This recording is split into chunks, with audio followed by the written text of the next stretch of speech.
60년대 초반 홍콩을 배경으로 첸, 장만옥과 차오, 양조에는 같은 분비는 건물 안에서 서로 붙어있는 아파트 방을 동시에 빌립니다.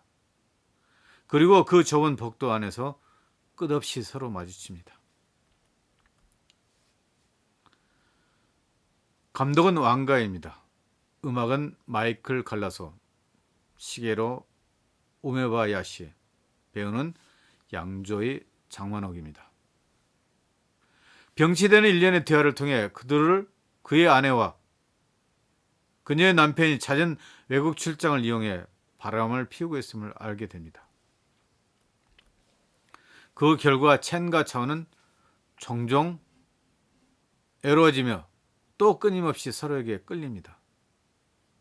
화양연화는 중년의 사랑을 음악과 함께 정말 인물의 심리들을 잘 표현하고 있습니다.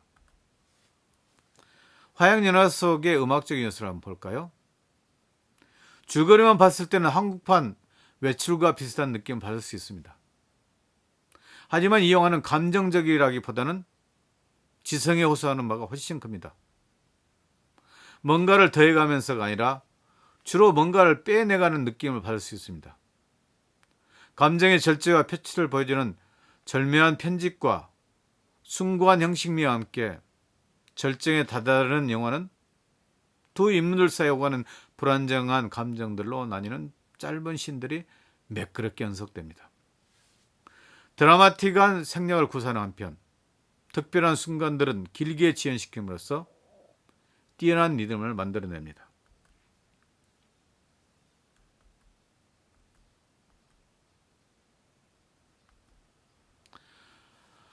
자, 권태와 출구 부재의 테마입니다.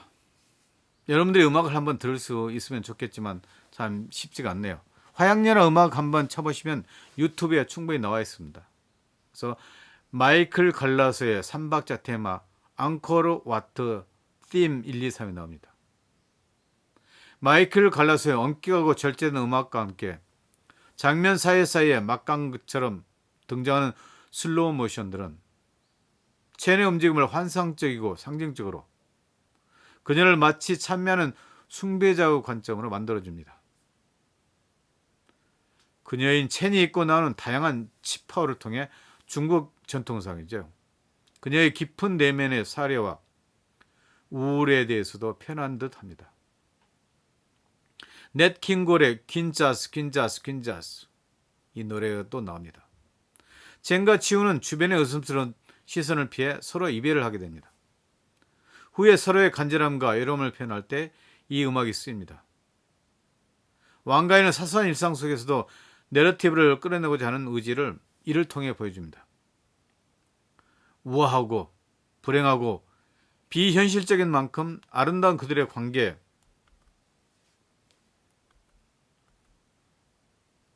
표현하고 있습니다.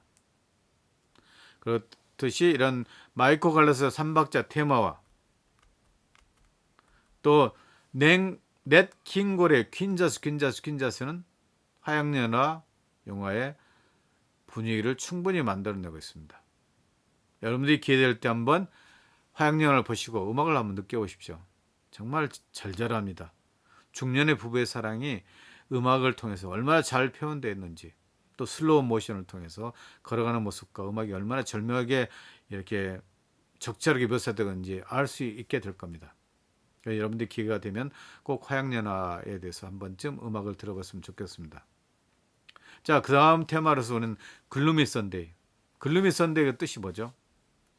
우울한 일요일이죠. 2000년도 헝가리에서 만들어진 겁니다.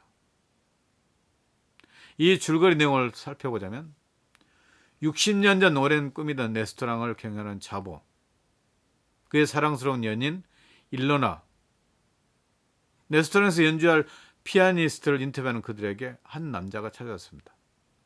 이 감독은 롤프 슈베르입니다. 음악은 데틀레프 피터스입니다.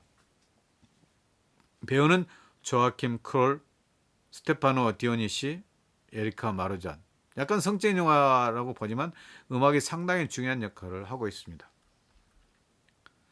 강렬한 눈동자의 안드라스, 그의 연주엔 특별한 매력이 있습니다. 자보와 일로나는 안드라스를 고용합니다. 일로나의 생일 때 자신이 작곡한 글루미 선데이를 연주하는 안드라스. 일로나는 안드라스에 대한 사랑을 확인하고 안드라스와 밤을 보내고 온 일로나에게 말하는 자보가 있습니다. 일로나는 특별한 사랑을 시작합니다. 한편 글루미 선데이는 빅히트를 하게 되고 레스토랑 역시 나날이 번창합니다. 글루미 선데이를 듣고 자살하는 사람들이 속출하고 언론은 안드라스를 취재하려고 합니다. 따따따따따따따따따라라라 따따따따따따따따따라라라 이런 멜로디가 흘러나옵니다. 그러면 모든 사람들 그 당시에 미쳐버렸습니다. 그걸 보고 강물에 투신하는 사람도 많았고 글루미 선데이를 듣고 자살하는 사람들이 너무 속출했습니다. 이런 자살 사람들이 많이 나오니까 죄책감의 결론은 안 들었습니다. 그런 그를 이루하는 일로나와 자보입니다. 하지만 그들도 어느새 불길한 느낌에 빠지게 됩니다. 영화 글루미의 선데이의 음악적 요소를 한번 살펴볼까요?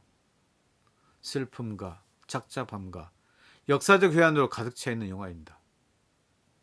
젊은 작곡자 안드라스, 그를 세상에 알린 레스토랑 사장 나질러, 그리고 그들의 연인 일로나. 이렇게 세 사람이 서로에게 치명적이면서도 완벽한 우정으로 연결되어 있습니다. 전반적인 스토리가 글루미 선데이라는 음악 아래 진행됩니다. 실제로도 글루미 선데이라는 노래를 작곡한 네조 세레나스는 작곡가가 사랑하는 애인이 자기 곁을 떠나자 견딜 수 없는 슬픔으로 만들어진 노래입니다.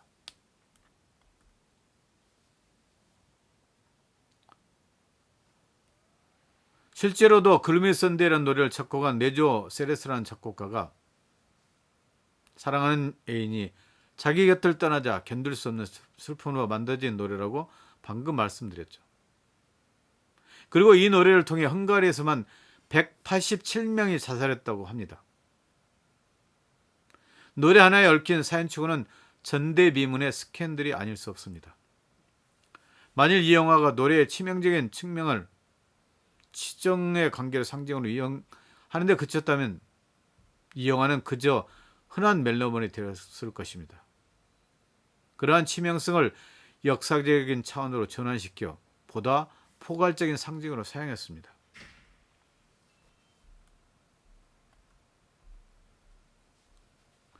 노래 안에 얽힌 역사적인 사건을 볼 수가 있죠. 네조 세레스의 글루미 선데이. 사적인 애정의 관계와 역사적 관계들을 연결하는 다리의 역할을 하고 있다고 이야기를 했었죠. 이 세 사람이 아름다운 강변에서 함께 사랑을 나누는 장면을 반환점이라 하여 영화의 후반부는 2차 대전이란 돌이킬 수 없는 역사 속으로 돌아가게 됩니다. 나질로와 안드라스는 유대인이었던 것입니다. 그들의 머리에 드려진 비극, 죽음의 운명을 노래로 승화하여 슬프게 표현되고 있습니다.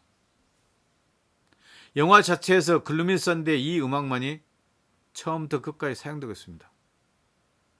그러나 노래 하나가 다양한 방식의 변주를 통해 그때그때 모양과 분위기를 바꾸어 영화를 끌고 있어 심심한 느낌이 안 듭니다. 그것들이 바로 글루미 선데이의 내용이라고 볼 수가 있죠. 이제는 좀 다른 영화 소년의 일대기를 다루는 빌리 엘리어트에 대해서 한번 볼까요? 빌리 엘리어트의 감독은 스티븐 달들입니다. 음악은 스티븐 오백입니다. 배우는 제이미 벨, 줄리 워터스, 게리 루이스입니다. 빌리 엘리어트의 줄거리를 한번 살펴볼까요? 11세 11세 소년 빌리는 영국 북부지방 탄광촌에서 광부인 형과 아버지는 파업 상태입니다. 가족의 명예를 회복하기 위해 빌리는 할아버지 오래된 권투 장갑을 끼고 체육관을 찾습니다. 체육관 내에서는 권투 교실과 발레 교실이 함께 열리고 있었습니다. 그러나 곧 빌리는 자신의 발이 손보다 훨씬 능란하게 움직인다는 사실을 알게 되고 발레 선생님인 월킨슨 부인의 동료에 힘입어 권투를 그만두고 발레 교실로 옮기게 됩니다. 이 사실을 알게 된 빌리의 아버지는 아들을 말리자 자신의 능력을 인정해주고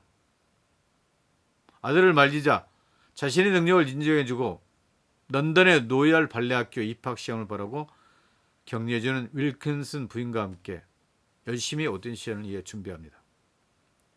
그리고 빌리의 춤을 본 아버지도 발레만이 빌리가 탄광에서 벗어날 수 있는 유일한 탈출구라는 사실을 깨닫게 되고 빌리를 런던으로 보내기 위해 그가 가지고 있는 모든 돈을 모으기 시작했습니다.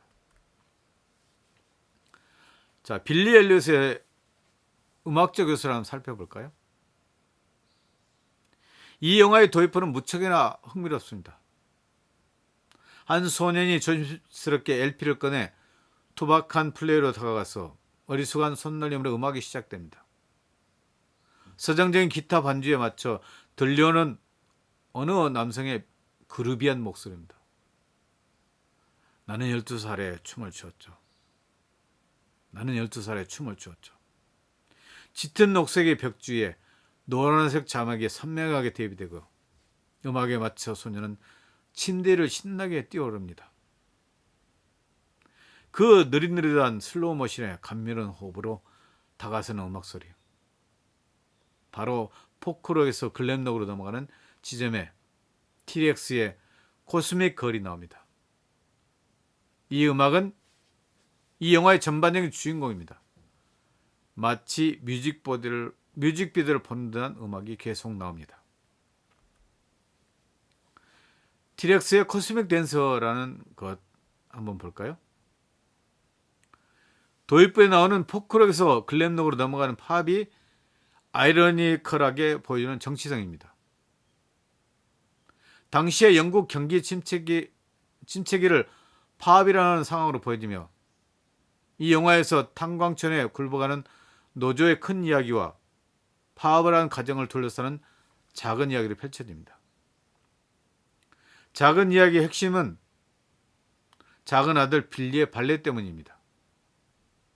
큰 이야기는 결국 절망에 빠져 노조가 굴복하고 말지만 작은 이야기는 희망 속에서 지속되고 우리의 인생은 그 속에서 빛을 발합니다. 남자아이인 빌리가 꿈꾸는 발레 댄서가 큰 이야기 관점에서는 말도 안 되는 것이 T-Rex의 짙은 화장 속의 파티는 그들의 관점에서도 비정상일 뿐입니다. 그러나 그 비정상은 아주 혁명적이었습니다. 빌리가 발레를 한다는 것은 용납하지 않은 아버지입니다. 그런 집안 이야기의 방식으로 작은 이야기의 방식으로 그 비정상은 큰 이야기의 반기를 듭니다. 그래서 영화 음악을 말하다 해서 이 정도로 이야기를 끝낼까 합니다. 조금 이제 허상 디스플레이에서 다른 이야기를 좀 진행을 할까 하는데 오늘 영화 음악을 통해서 사운드가 얼마나 중요한지를 알 수 있겠죠. 사운드는 우리가 두 가지로 나눈다고 볼 수가 있죠. 다이제틱 사운드와 논 다이제틱 사운드가 나뉘고 있습니다. 다이제틱 사운드는 뭘까요? 논 다이제틱 사운드는 뭘까요? 다이제틱 사운드에서 이야기를 지난주에 했었죠. 그 때문에 논 다이제틱 사운드로서 음악에 대해서 이야기를 하고 있죠. 영화 음악은 어떤 의미를 가지고 있나요? 지금서 우리가 살펴봤듯이 영화 음악은 방금처럼 말했듯이 영화의 심리를 표현하고 있다고 보시면 되겠죠. 화양연화처럼 두 중년 부인과 남자가 정말 사랑을 하게 되면서 그 느끼는 감정들이 절절하게 표현된 것이 음악이 아니면 안 될 겁니다. 그 영상의 슬로우 모션과 음악의 애절한 음악이 함께 합쳐지면서 두 사람의 절절한 사랑이 표현됩니다. 만약 영화에서 논 다이제틱 사운드인 영화 음악이 없게 된다면 영화는 얼마나 재미가 없을까요? 한번 생각해 보십시오. 영화 음악이 없는 영화는 얼마나 몸이 건조할까요? 우리가 지금 빌리 엘리엇의 처음 시작 장면에서 정말 슬로우 모션으로 한 어린애가 뛰면서 그것과 맞춰서 음악이 나오고 슬로우 모션으로 움직이고 얼마나 음악과 이렇게 영상이 절묘하게 이렇게 조화를 이루는지 모를 겁니다. 또 글루미 선데이에서 그 음악이라는 게 수많은 사람들 자살하게 이르게 합니다. 음악 힘이 엄청나죠. 음악이란 도대체 무엇일까요? 우리의 귀에 들리게 하는 가청성의 음악이라고 볼 수가 있죠. 이 가청성의 음악이 우리가 생각할 수 있고 그러게 되면서 가사성, 생각할 수 있게 됩니다. 여러분들이 베토벤의 영웅을 듣게 된다면 어떻게 됩니까? 그 음악을 듣게 되면 귀를 통해서 가청성이 되죠. 그렇지만 그 음악을 들으면서 클래식이 무엇인가 생각할 수 있게 되는 거죠. 이렇게 생각이 되면서 가사성으로 바뀌게 됩니다. 음악이라는 게 우리 인간의 감정을 불러일으키고 감정이입을 시키는 수단일 뿐만 아니라 영화에서는 엄청나게 분위기를 창출해내고 또 영화의 어떤 인물의 심리 상태를 표현해주는 가장 적극적인 요소라고 봅니다. 그래서 오늘은 영화 음악에서 이야기를 했었기 때문에 다시 한번 한 가지만 복습을 하고 여러분들과 함께 넘어갈까 합니다. 음악은 어쨌든 감정의 절제와 표출을 보여주는 절묘한 것이라고 보시면 되겠죠. 그래서 두 인물 사이에 화양연에서처럼 불완전한 감정을 나누는 짧은 시들에서 매끄럽게 연결시켜주는 방법을 썼다고도 볼 수가 있죠. 장면 간에 이렇게 매끄럽지 않는 편집이 있을 때는 음악이 또 그것을 메꿔 나갈 수 있으라고 합니다. 그래서 음악의 어쨌든 영화의 사용은 아주 절실한 거고 필요한 겁니다. 그래서 여러분들이 영화를 볼 때 영화 음악을 한번 제대로 들어보십시오. 안녕하십니까. 화상 디스플레이와 문화 12강 2차 수업을 진행하겠습니다. 오늘은 영화 음악에 대해서 이야기를 나눌까요? 자, 영화 음악 속의 분위기와 심리에 대해서 이야기를 나누는데 오늘 영화는 화양연화, 글루미 선데이, 빌리 엘리어트를 중심으로 해볼까 합니다. 영화가 우리가 이미지와 사운드로 이야기를 전개한다고 했었죠. 음악은 왜 이렇게 중요하죠? 음악은 영화 음악 속에서 어떤 위기와 심리를 표현한다고 보시면 되겠죠. 영화의 극적 요소들을 이끌어내고 보완하며 완성하는 중요한 장치가 될 수 있는 게 음악입니다. 음악이 없다고 한번 생각해 보십시오. 얼마나 분위기를 낼 수 있겠습니까? 영화에서 음악은 필수적인 겁니다. 그래서 극적인 요소들을 이끌어내고 또한 그것을 보완하고 완성하는 것이 음악이라는 겁니다. 영화 음악이 관객의 심리에 작용하는 방식은 너무나 다양합니다. 정확히 심리적으로 작용하도록 의도하지 않은 음악조차도 다양한 경로를 통하여 심리적으로 작용합니다. 그래서 영화 음악과 심리가 밀접한 관계가 있다고 생각해 보십시오. 음악이 영상에 붙을 수 있는 가능성이 거의 무궁무진하게 열려져 있는 이유는 음악이 의미를 확정하지 않고 모호한 상태로 존재하기 때문입니다. 어느 장면에 어느 음악을 붙일 것인가 하는 문제는 극도로 자의적인 판단에 의해서만 수만 가지 방식으로 결정될 수밖에 없습니다. 그래서 어떤 음악을 쓸 건지, 슬픈 음악에는 슬픈 음악이 들어가야 되겠죠. 슬픈 영화는 슬픈 음악이 들어가야 되겠죠. 또 희극적인 기쁜 영화는 밝은 밝은 요소가 들어가야 되겠죠. 그렇기 때문에 어떤 음악을 붙일 거는 감독의 또 치사 선택이 됐다고 보시면 되겠죠. 영화 음악 속 위기와 심리에서 보시면 영화는 분위기를 만들어내고 또 심리를 표현하는 겁니다. 등장인물의 심리 상태를 표현하는 일은 멜로드라마와 같은 장르에서 많이 등장합니다. 멍하니 스크린을 응시하는 주인공을 보여주면서 슬픈 음악이 흐르면 그 사람이 그 드라이한 표정이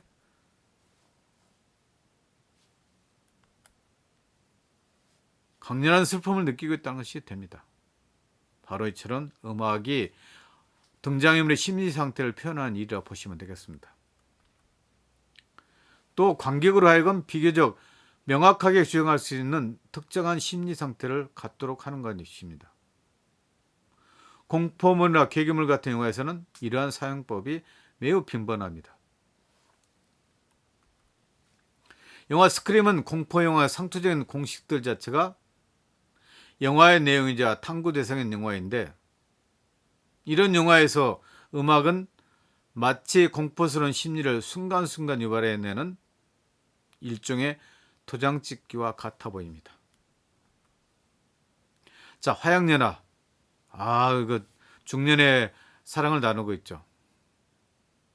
화양연화는 2007년도 홍콩에서 만들어낸 거죠.